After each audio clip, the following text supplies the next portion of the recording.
Assalamu alaikum. Welcome to my YouTube channel Knowledge for Students. Students, today we are starting class number 28 and in today's class we will talk about future continuous tense. So students, class शुरू करने से पहले अगर अभी तक आप लोगों ने मेरे चैनल को सब्सक्राइब नहीं किया तो प्लीज़ सब्सक्राइब के बटन पर क्लिक कर दें। अगर आपको मेरी वीडियोस पसंद आ रही हैं और अगर आप इनसे कुछ सीख रहे हैं तो प्लीज़ लाइक एंड शेयर के बटन पर क्लिक कीजिए। और अगर आपको कोई भी कन्फ्यूजन हो रहा है, कोई मसला हो रहा है या कोई आप मुझसे सवाल पूछना चाह रहे हैं तो प्लीज़ आप लोग कमेंट्स बॉक्स में जाके कमेंट्स कर सकते हैं। तो चलें गाइज, स्टार्ट करते हैं हमारी आज की class. So students, future continuous. Future mean आने वाला वक्त या मुस्तकबिल, कंटिन्यूस मीन जारी, यानी कि ऐसे सेंटेंसेस जिनके अंदर आने वाले वक्त में कोई काम जारी होगा वो क्या कहलाएगा? फ्यूचर कंटिन्यूस टेंस की सेंटेंसेस होंगे। ठीक है। सो इसकी जो डेफिनेशन लिखी है वो मैंने ये लिखी है कि ऐसे जुमले जिनमें आने वाले वक्त में कोई भी काम जारी होगा। ठीक है, यानी कि जिस आने वाले वक्त की हम बात कर रहे हैं उस टाइम पे ये काम हो रहा होगा, ये काम खत्म नहीं हुआ होगा बल्कि ये काम जारी होगा, उस वक्त हो रहा होगा। ठीक है। उर्दू जुमलों में पहचान क्या है इसकी कि उर्दू जुमलों के आखिर में रहा होगा, रही होगी और रहे होंगे वगैरह आता है। ठीक है। जैसे कि मैं कहता हूँ कि जी कल इस वक्त आप सो रहे होंगे, हम इस वक्त अपनी क्लास ले रहे होंगे, हम जो है वो फलां काम कर रहे होंगे, आप ये कर रहे होंगे, आप वो कर रहे होंगे, लेकिन ये जो भी बात हो रही होगी ये आने वाले वक्त के लिए बात हो रही होगी। ठीक है। तो अब उसकी स्ट्रक्चर क्या है? सब्जेक्ट प्लस शेल या will plus be plus first form with ING plus object. अच्छा स्टूडेंट्स, यहाँ पर मैंने आपको एक चीज बताई थी कि हम पास्ट में प्रेजेंट में फर्स्ट फॉर्म यूज करते हैं, पास्ट में सेकंड फॉर्म यूज करते हैं और फ्यूचर में फर्स्ट फॉर्म के साथ विल या शेल लगाते हैं। ठीक है। तो अच्छा, अब जो प्रेजेंट कंटिन्यूअस टेंस हमने पढ़ा था वहां पर हम इज एम आर यूज कर रहे थे। जैसा कि मैंने आपको बताया था कि ओरिजिनल फॉर्म जो है ये बी वर्ब होता है, लेकिन एज अ हेल्पिंग वर्ब जब हम इसको फर्स्ट फॉर्म में यूज करते हैं तो हम इज एम आर में कन्वर्ट कर लेते हैं इसको। ठीक है। लेकिन ओरिजिनली ये वर्ब क्या है? Be, right. और इसकी सेकंड फॉर्म होती है वाज एंड वर। तो जैसे कि देखें पास्ट कंटिन्यूअस को अगर आप देखें तो वहां पर हम वाज और वर ही यूज कर रहे थे। और अब हम फ्यूचर की अगर हम बात करते हैं तो फ्यूचर में शेल और विल लगा रहे हैं, लेकिन शेल और विल के साथ हम इज एम आर नहीं लगाएंगे बल्कि इसकी ओरिजिनल फॉर्म बी लगाएंगे। ठीक है। तो यानी कि फर्स्ट फॉर्म के साथ विल या शेल का यूज। तो यहां पर देख लें कि फर्स्ट फॉर्म विल और शेल के साथ बी फर्स्ट फॉर्म आ रही है। ठीक है। तो आई होप कि आपको ये बात समझ में आ गई होगी कि यहां पर हमने बी क्यों यूज किया है। ठीक है। सर हमारे पास जो पहला सेंटेंस है वो है कि कल इस वक्त वो सफर कर रहा होगा, राइट। अब सब्जेक्ट कौन है यहां पर? वो, ही। देन ही के साथ विल आता है या शेल? विल आता है। ठीक है। He will, then be, he will be. अब वो क्या कर रहा होगा? सफर कर रहा होगा। काम क्या है? वर्ब क्या है? सफर करना। तो सफर करना की इंग्लिश होती है ट्रैवल। तो ट्रैवल के साथ आईएनजी लगाया तो ट्रैवलिंग हो गया। ही will be travelling, he will be travelling, कि वो सफर कर रहा होगा कल इस वक्त, टुमारो दिस टाइम।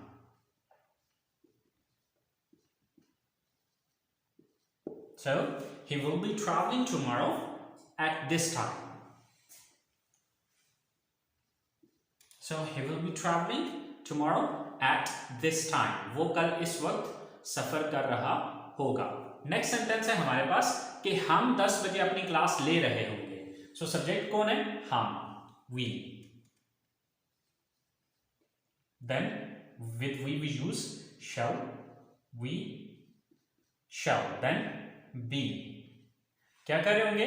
क्लास ले रहे होंगे। तो लेना की इंग्लिश है take. So take with ING, taking. We shall be taking, क्या ले रहे होंगे? अपनी class, a class.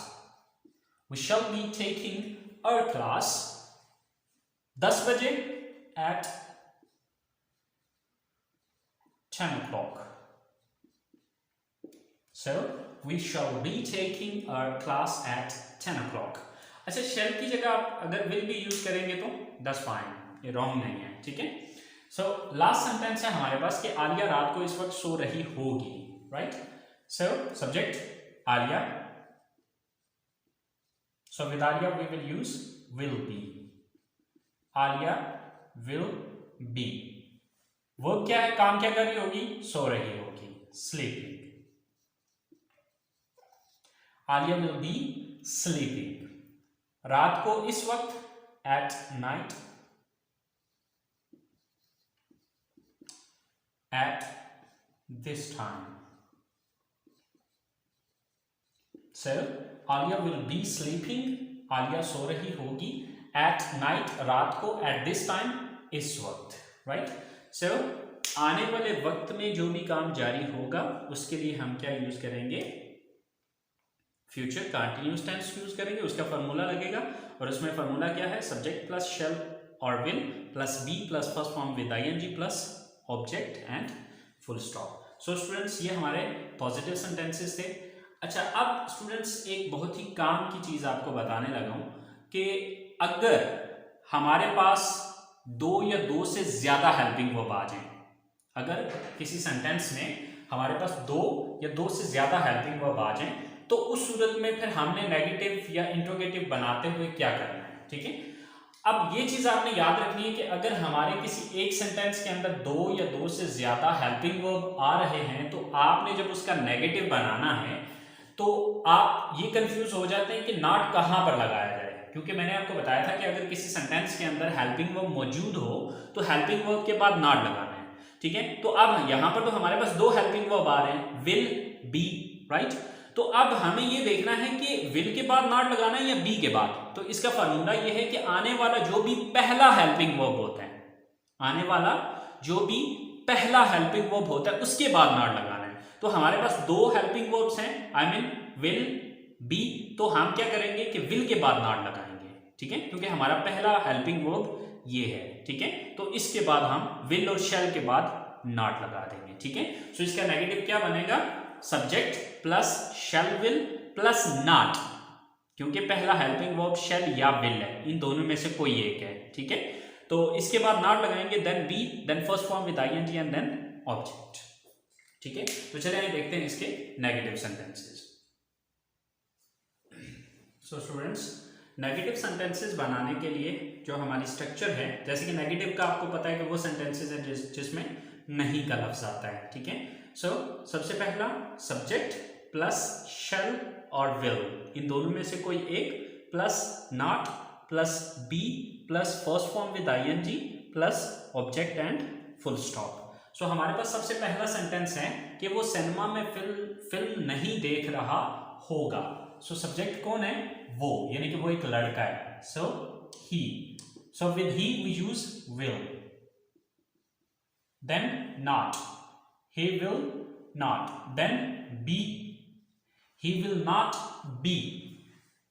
First form with ing. So क्या काम नहीं कर रहे होंगे, देखना वर्ब है यहाँ पे. So watch. So with ing it's watching. He will not be watching. क्या नहीं देख रहा होगा, movie. He will not be watching movie. कहां पर, सिनेमा में, in cinema. Okay, so he will not be watching movie in cinema, कि वो सिनेमा में फिल्म नहीं देख रहा होगा. सेकंड सेंटेंस है हमारे पास कि हम फुटबॉल मैच ग्राउंड में नहीं देख रहे होंगे. So who is the subject here, we. Then shall, then not, then be. We shall not be. What is the verb here? Verb क्या है यहाँ पे, देखना, watching. So we will not be watching. क्या चीज नहीं देख रहे होंगे, football match. We will not be watching football match.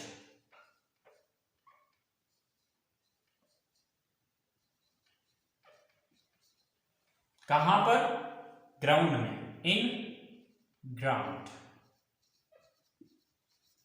So we shall not be watching football match in ground. कि हम ग्राउंड में फुटबॉल मैच नहीं देख रहे होंगे. अच्छा, लास्ट सेंटेंस है हमारे पास कि आप अपने शागिर्दों की रहनुमाई नहीं कर रहे होंगे. So who is the subject here? You. Then will, then not, then be. Subject will not be, यानी कि you will not be. Verb क्या है यहां पे? रहनुमाई करना, guiding. You will not be guiding. You will not be guiding. किसको guide नहीं कर रहे होंगे? अपने शागिर्दों को. Your students. So you will not be guiding your students. आप अपने शागिर्दों की रहनुमाई नहीं कर रहे होंगे. So students, ये नेगेटिव सेंटेंसेस बनाने का तरीकाकार है. अगर आपको पॉजिटिव सेंटेंसेस बनाना आता है तो इसके नेगेटिव बनाना कोई प्रॉब्लम नहीं है. सिर्फ करना यह है कि विल और शैल के बाद नॉट लगा देना है. ठीक है. और अब इसी तरह से इंट्रोगेटिव बनाना भी आपके लिए कोई प्रॉब्लम नहीं है. जैसे कि इंट्रोगेटिव आपको पता है कि सवालिया जुमलों को हम इंट्रोगेटिव कहते हैं. तो इंट्रोगेटिव का फॉर्मूला ये बताया था कि आप नेगेटिव सेंटेंस को देखा करें कि किस लफ्ज के बाद नॉट लगाया. जिस लफ्ज के बाद नॉट लगाया उस लफ्ज को उठा के सेंटेंस के शुरू में ले आए तो वो उसका इंट्रोगेटिव बन जाएगा. तो अगर आप देखें तो यहाँ पर हमने नॉट किसके बाद लगाया है? विल और शैल के बाद. तो इस विल और शैल को अगर आप उठा के यहां पर ले आएंगे तो ये क्या हो जाएगा? ये इंट्रोगेटिव सेंटेंस बन जाएंगे. तो चलिए देखते हैं इंट्रोगेटिव सेंटेंसेस को. स्टूडेंट्स, इंट्रोगेटिव सेंटेंसेस जैसे कि आपको पता है कि सवालिया जुमलों को इंट्रोगेटिव सेंटेंस कहा जाता है. ठीक है. तो इंट्रोगेटिव सेंटेंसेस के लिए स्ट्रक्चर क्या है? फर्स्ट ऑफ ऑल विल और शैल plus subject plus be plus first form with ing plus object and at the end there is a question mark. Okay, so the first sentence is क्या आप सुबह कुरान पाक की तिलावत कर रहे होंगे? So first of all will, then subject आप, you.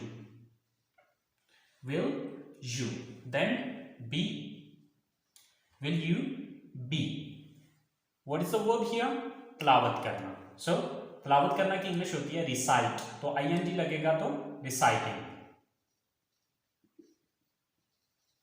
So will you be reciting? किस चीज की? कुरान पाक की. The Holi Quran.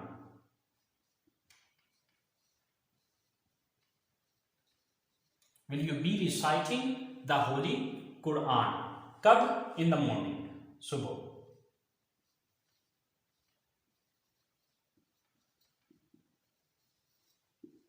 So, will you be reciting the Holy Quran in the morning? कि क्या आप सुबह कुरान पाक की तिलावत कर रहे होंगे? नेक्स्ट सेंटेंस है क्या वो अपने इम्तहान की तैयारी कर रहे होंगे? So first of all will और शैल. तो क्योंकि सब्जेक्ट कौन है? वो, यानी कि वो ज्यादा है. सो दे के साथ शैल नहीं आता, विल आता है. सो पहले विल लगेगा. विल, देन सब्जेक्ट वो. तो वो ज्यादा की इंग्लिश क्या होती है? They. Will they. Then be, will they be. अब वर्ब की फर्स्ट फॉर्म ing के साथ. तो वर्ब क्या है? इम्तहान की तैयारी करना. सो तैयारी करना, डूइंग प्रिपरेशन, यानी कि डू का मतलब होता है करना. तो ing लगाया तो डूइंग हो गया. Doing preparation. So will they be doing preparation? किस चीज की तैयारी? अपने एग्जाम की. There will they be doing preparation of their exam? So will they be doing preparation of their exam? कि क्या वो अपने इम्तहान की तैयारी कर रहे होंगे? Okay, the last sentence is वो कब कंप्यूटर इस्तेमाल कर रही होगी. Right? So here, as you know that कब, this is a question word. तो क्वेश्चन वर्ड वाले सेंटेंसेस का आपको मैंने बताया था कि एक इंट्रोगेटिव सेंटेंस जो सिंपल इंट्रोगेटिव सेंटेंस है उसके शुरू में आपको क्वेश्चन वर्ड लगाना है. तो मतलब कब की इंग्लिश जो है वो सबसे पहले लगेगी, उसके बाद ये सेंटेंस बनेगा. तो कब की इंग्लिश क्या होती है? When. Sorry, when. Then will, then subject कौन है? वो एक लड़की, she. When will she? Then be. When will she be? What is the verb? इस्तेमाल करना. अब इस्तेमाल करना के लिए आप यूजिंग भी लगा सकते हैं, ऑपरेटिंग भी लगा सकते हैं. It's dependent on you. Using और ऑपरेटिंग. सर इन दोनों में से कोई एक लगाना है. दोनों नहीं लगा देने, दोनों में से कोई एक लगाना है. So when will she be using और ऑपरेटिंग. क्या चीज? The computer. So, when will she be using or operating the computer? कि वो कब कंप्यूटर को इस्तेमाल कर रही होगी या कब वो कंप्यूटर यूज कर रही होगी. सो स्टूडेंट्स, ये है हमारे फ्यूचर कंटिन्यूअस टेंस के इंट्रोगेटिव्स. आई होप सो आप लोगों को इसकी समझ आ गई होगी. लेकिन फिर भी अगर आपको कोई कन्फ्यूजन होता है तो यार प्लीज़ आप लोग कमेंट्स बॉक्स में जाके कमेंट्स कीजिए. इंशाल्लाह मैं आपको गाइड कर दूंगा. तो आज की क्लास यहीं पे ख़त्म करते हैं. इंशाल्लाह ज़िंदगी रही तो अगली क्लास में आपके साथ मुलाकात होगी. तब तक अपना बहुत सारा ख्याल रखिएगा, दुआओं में याद रखिएगा. अल्लाह हाफ़िज़.